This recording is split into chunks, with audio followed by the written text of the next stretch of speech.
Makinig na.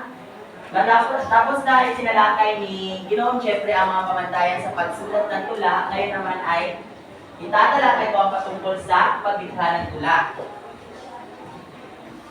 So ang tula, alam naman natin kung ano ang tula, di ba? Ang tula ay pagsasama ng mga piling salita na may sukat, kalingaga at kaisipan. Ito ay nadaramang kaisipan at nakikita ng mga mata at nangunawaan ng isip at tumutukoy sa damdamin. So, bakit kaya tinatawag ang tula na isang awit? Binibining Saira?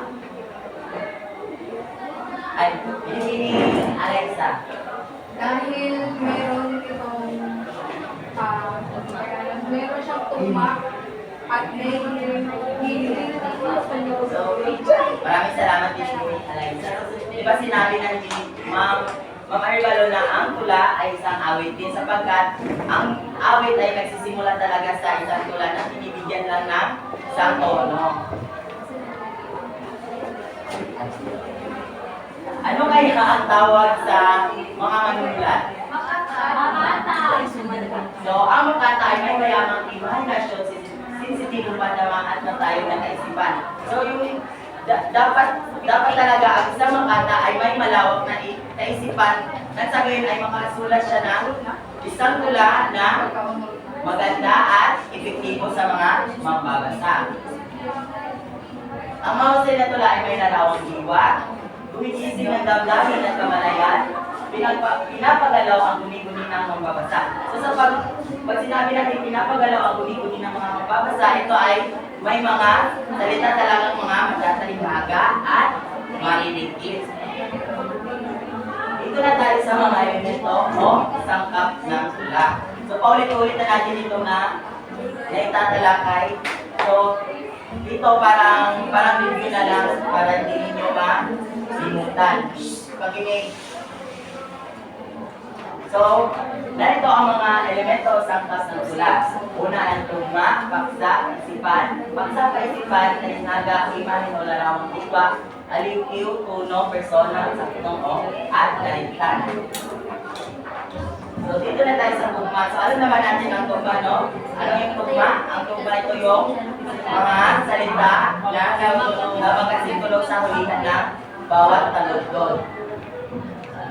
So, ito yung halimbawa ng tulang may tugma. So, itong halimbawa to ay ito yung sinulat ng tula ng nakaraan.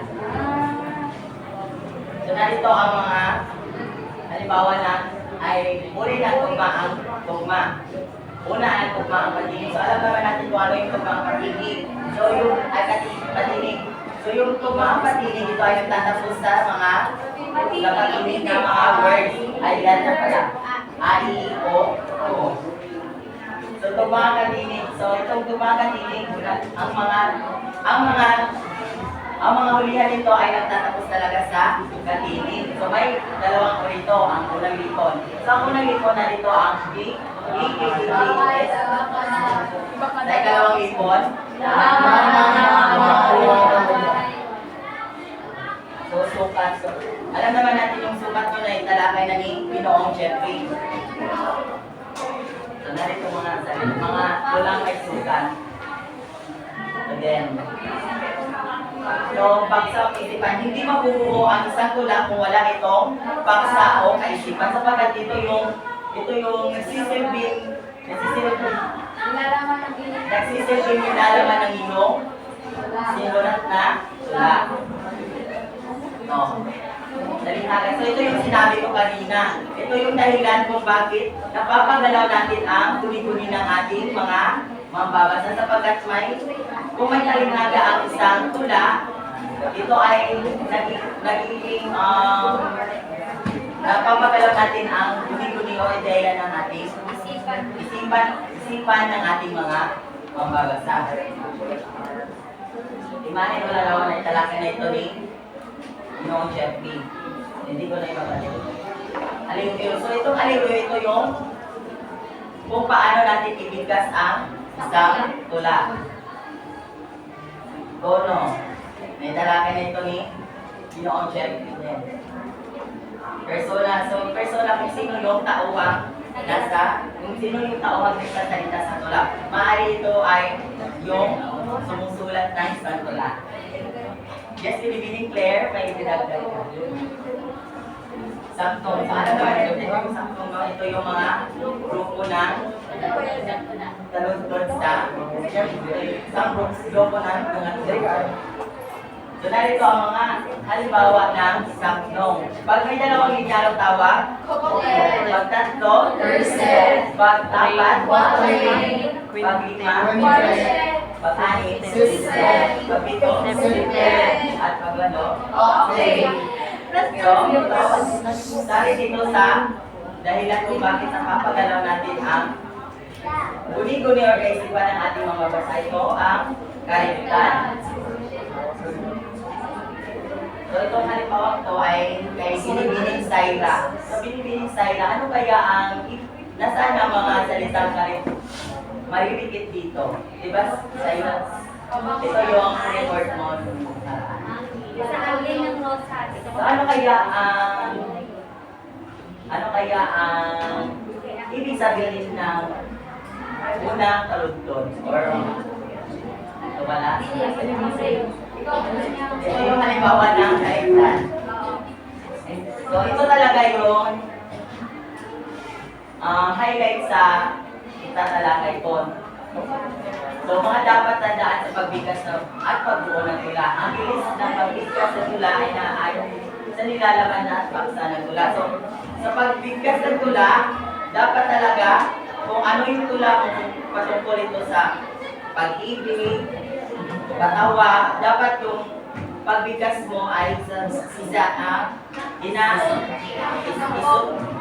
ay angkop sa kung ano yung ginawa mo tula o sinulat mo tula. Mas hiling ang tula kung ginadamit na ng mga tayutay. So, alam naman natin kung ang isang tula ay may mga maririgit o mga matatalingagang salita ay nakakaakit ito sa mga mambabasa. Sa maayos na pagbabasa ng tula ay nagiging mabisa at kapupaw ng interes ng mga mambabasa. So, kung maayos yung pagkabigkas ng mo sa isang tula ay parang nakukuha mo yung interes o nakukuha mo yung interes ng iyong mga mababasa o tagapakinig. Ang muli ay sa pagbuo ng tula, dapat isalang-alang ang mga tuntunin sa pagbuo ng tunog o pag-uulit ng mga inisyal na tunog at tinig o tunog at tinig.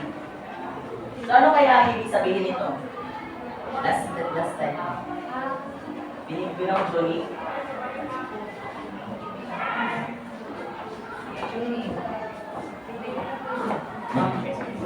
Siguro dito, alam natin na pag gumagamit kayo ng tunog at tinig, kinakailangan na yung susunod ng mga salita ating ihahapot, kumbaga magasing tunog ay katinig din. Wala siya lamang na pasan at saka minsan. Di ba? At pasan at minsan ito ay tunog katinig na kung saan ang at saka minsan at pasan ay magasing tunog sa mulihan. Sorry. Tama yung sinabi ni Timong Jun. Bigyan natin siya ng